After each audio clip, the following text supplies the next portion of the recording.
Today, we're looking at the top 10 hip-hop songs of the 1980s, a time when rap was just finding its voice and turning into the cultural force we know today. These tracks didn't just top charts, they shaped the future of hip-hop. So let's dive right in. Just me, myself, and I. It's just me, myself. Once upon a time, not long ago, when people wore pajamas and lived life slow. Starting off at number 10, we've got Slick Rick's Children's Story, which dropped in April 1989. They did the job, money came with ease, but one couldn't stop, it's like he had a disease. Slick Rick, the British-born rapper with that unmistakable voice, was one of hip-hop's best storytellers. Boy, no need for static. Punched him in his belly and he gave him a slap. But little did he know the little... Children's Story is exactly what it sounds like. A cautionary tale wrapped in a beat so smooth, you almost forget it's about crime and consequences. Rick actually freestyled this song as a bedtime story for his cousin. Crazy, right? Dave the dope fiend shooting dope. Who don't know the meaning of water nor soap? He said, I need...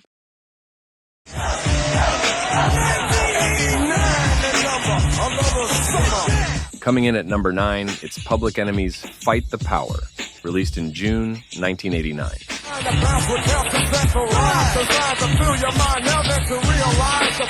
Public Enemy wasn't just making music, they were starting revolutions. Fight the Power was created for Spike Lee's movie Do the Right Thing and became an anthem for social change.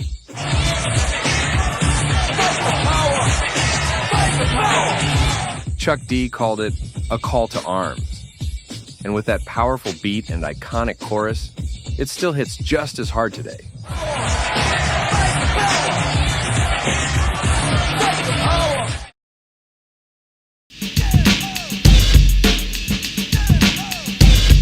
At number 8, we've got N.W.A.'s Straight Outta Compton, hitting the streets in July 1988.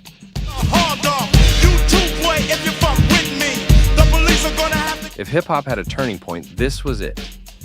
N.W.A. came through like a storm, with raw, unfiltered energy that put West Coast rap on the map. AK-47 is the tool. Dr. Dre, Ice Cube, Eazy-E, and the crew weren't just rapping. They were reporting on real life in the streets. Fun fact, Ice Cube wrote most of the lyrics, even though he wasn't from Compton. Nigga, when punks I smoke, yo, my rep gets bigger. I'm a bad motherfucker and you know this. Let us begin. What, where, why, always. Holding it down at number 7, it's Boogie Down Productions with My Philosophy, released in July 1988.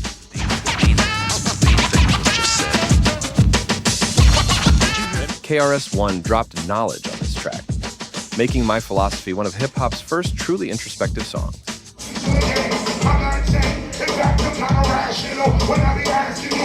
He called out rappers for being all style, no substance, and made it clear that hip-hop wasn't just about beats, it was a movement.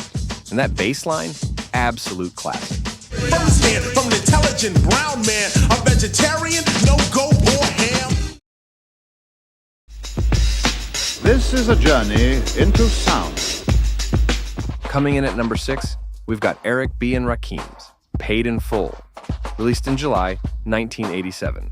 Of a master plan, 'cause ain't nothing but sweat inside my hands. This track didn't just raise the bar, it rewrote the whole rap playbook. So I start my mission, leave my residence, thinking how could I get some dead presents. Rakim's flow was smoother than anything people had heard before, and Eric B's beat was hypnotic. A journey which along the way will bring to you new colors. The song was born from Rakim, writing rhymes over an old school beat, and in just 7 minutes, they had magic.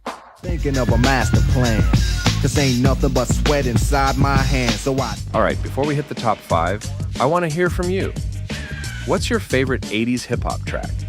And do you think I missed someone? Drop a comment below.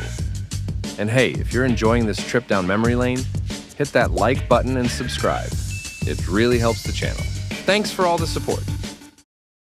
Now, here's a little story I got to tell about 3 bad brothers. Kicking off the top 5, we've got the Beastie Boys with Paul Revere, released in July 1986. Kicking up sand, sheriff slashes on my tail 'cause I'm in demand. The Beastie Boys were the first white rap group to break into the mainstream, but don't get it twisted. These guys were pure hip-hop. Paul Revere tells a wild fictional story of their come-up, but here's the kicker. The beat is literally played backward. That's some next-level creativity.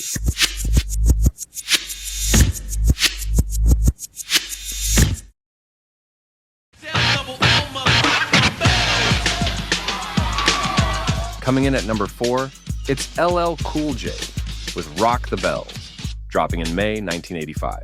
J is hard as hell. Battle anybody, I don't care. You down, I accept. LL Cool J was just 17 when he dropped this track, proving he was already a lyrical beast. For a Cool J song, if you cried, I thought I died, it definitely was wrong. It took a thought. Rock the Bells is all attitude, all energy, and cemented LL as hip-hop's first solo superstar.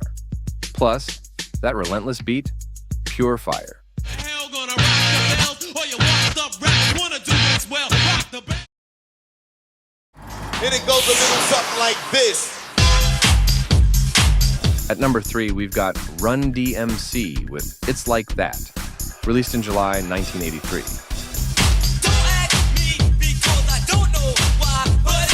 Run-D.M.C. brought hip-hop out of the disco era and into the streets. It's Like That was hard-hitting and real, talking about struggle, social issues, and survival. It was one of the first hip-hop tracks to break into the mainstream, proving rap wasn't just a fad.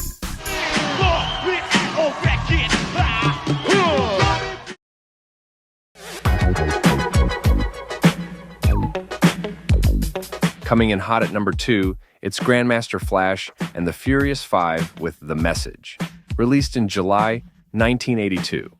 I tried to get away, but I couldn't get far, cause a man with the touch of repossessed my... If you want to talk about impact, The Message changed everything.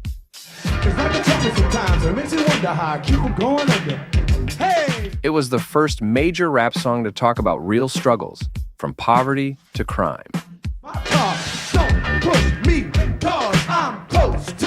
Before this, rap was mostly about partying. Mel's powerful lyrics made everyone stop and listen. Hip-hop had found its voice. I'm close to the edge. I'm trying not to... Hip-hop, you don't stop the rocker to the bang, bang, boogie. Say up, jump the boogie to the rhythm. And finally, taking the number 1 spot, it's the song that started it all, Sugarhill Gang's Rapper's Delight, released in September 1979, but dominating the 80s. Oh, you've heard my voice, but I brought 2 friends along. And next on the mic... Yeah, it technically dropped in late 79, but Rapper's Delight is the song that introduced hip-hop to the world. But first, I gotta bang, bang, the boogie to the boogie. Say up, jump the boogie to the bang, bang. Those fun, catchy rhymes over Chick's Good Times beat made it a radio hit. You see, I got more clothes than Muhammad Ali, and I dress so viciously. And suddenly, rap wasn't just for the streets, it was for everyone. This is where it all started.